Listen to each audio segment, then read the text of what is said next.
Hello friends, இந்த வீடியோவில் புதுசாக வாங்கின மண் பாத்திரத்தை எப்படி பழக்கிறதுன்னு சொல்லி பார்க்கலாம்.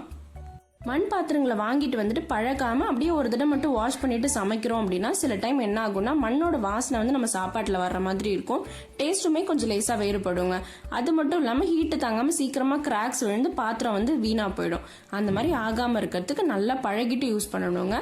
அதுக்கு முதல்ல நல்ல ஒரு பெரிய பக்கெட்டில் நார்மல் பச்சை தண்ணியை ஃபுல்லாக பிடிச்சிட்டு நம்ம பாத்திரம் மூழ்கிற அளவுக்கு நல்லா அதில் முக்கி வச்சிடலாங்க. ஒரு நாள் ஃபுல்லாக இந்த தண்ணியிலேயே அது ஊறட்டும்.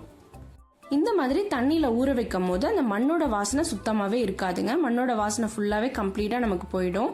அதே மாதிரி இந்த குட்டி குட்டி போர்ஸ்குள்ளெல்லாம் தண்ணி நல்லா ஊறி பாத்திரமே இன்னும் கொஞ்சம் நல்லா ஸ்ட்ராங் ஆகுங்க. நம்ம அடுப்பில் வச்சா கூட நல்லா சூடு தாங்கி கிடைக்கும். அதுக்காக தான் இந்த மாதிரி ஊற வைக்கிறோம். நல்லா தண்ணியில் ஒரு நாள் ஃபுல்லாக இந்த மாதிரி ஊறட்டுங்க.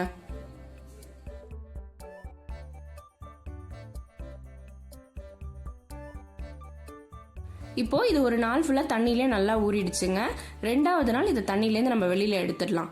தண்ணியிலேருந்து வெளியில் எடுத்ததுக்கப்புறம் இதில் சாதம் வடித்த கஞ்சி தண்ணி இருக்கு இல்லையா, அதை ஊற்றி ஒரு 2 நாளைக்கு ஊற வச்சிடலாம்.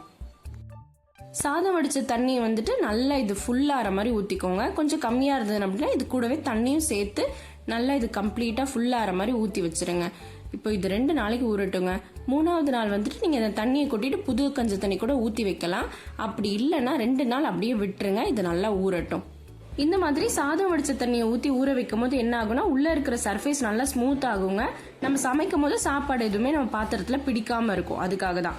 இப்போ 2 நாள் நல்லா ஊறிடுச்சுங்க. 4வது நாள் இந்த தண்ணியை கொட்டிடலாம்.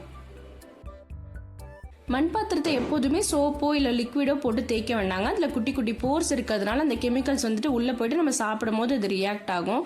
அதனால எப்போதுமே கொஞ்சமாக சால்ட்டோ இல்லை கடலை மாவு, அரிசி மாவு இந்த மாதிரி ஏதாவது போட்டு தேய்ச்சி எடுத்துக்கலாம். இன்னைக்கு நான் வந்துட்டு கொஞ்சமாக சால்ட்டும் 2 ஸ்பூன் அளவுக்கு கடலை மாவும் போட்டு நல்லா தேய்ச்சி எடுத்துடுறேங்க. தேய்ச்சி இதை நல்லா வாஷ் பண்ணி எடுத்துக்கலாம்.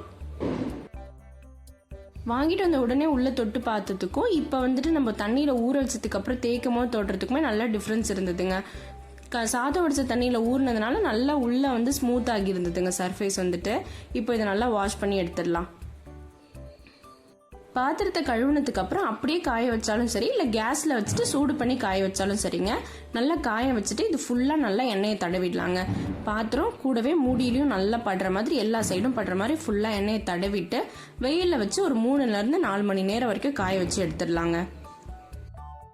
காய வச்சு எடுத்துட்டு வந்ததுக்கு அப்புறம் பாருங்க, நம்ம தடவை எண்ணெய் ஃபுல்லாவே பாத்திரம் வந்து அப்சார்ப் பண்ணிடுச்சுங்க.